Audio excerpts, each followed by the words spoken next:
Hello guys, જય માતાજી, જય શ્રી કૃષ્ણ।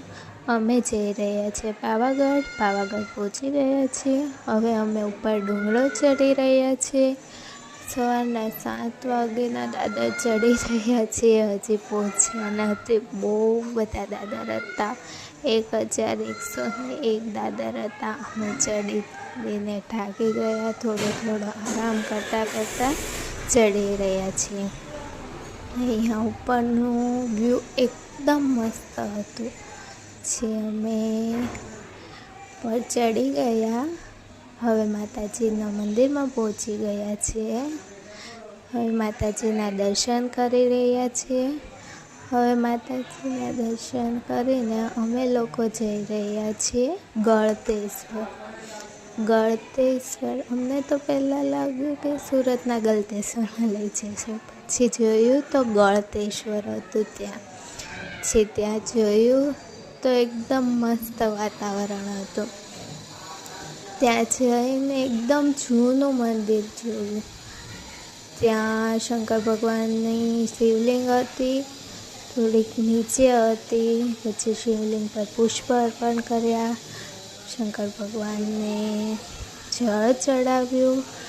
પછી ત્યાં ગણપતિ દાદાની નાની મૂર્તિ હતી, ત્યાં દર્શન કર્યા। પછી બહાર નીકળ્યા। બહારનું વાતાવરણ એકદમ મસ્ત હતું। ત્યાં થોડીક વાર બેઠા, ફોટો પાડ્યા। ફોટોશૂટ કરીને પછી અમે લોકો નીકળી ગયા ગળતેશ્વરથી। પછી ત્યાંથી અમને લઈ ગયા ડાકોર। હવે અમે ડાકોર જવા નીકળી ગયા છીએ। પછી ત્યાં જતાં રાત પડી ગઈ હતી, 6 વાગી ગયા હતા। પછી અમારે 10 વાગે તો ઘરે રિટર્ન થવાનું હતું। પછી ફટાફટ અમે ગયા ડાકોરમાં તો બહુ જ ગરદી હતી, બહુ પબ્લિક। પછી અમે ડાકોરના ઠાકોરના દર્શન કરવા માટે અંદર જતા રહ્યા। ધક્કા મૂકી કરતાં અમે મંદિરની અંદર પહોંચી ગયા। ઠાકોરના દર્શન કર્યા। પછી દર્શન કરીને બહાર નીકળ્યા।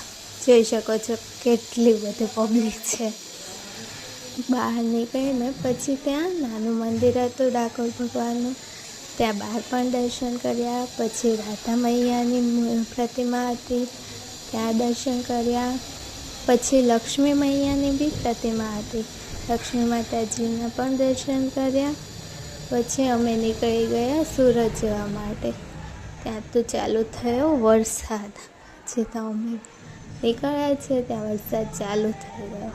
પછી અમે ઘરે જવા માટે નીકળી ગયા।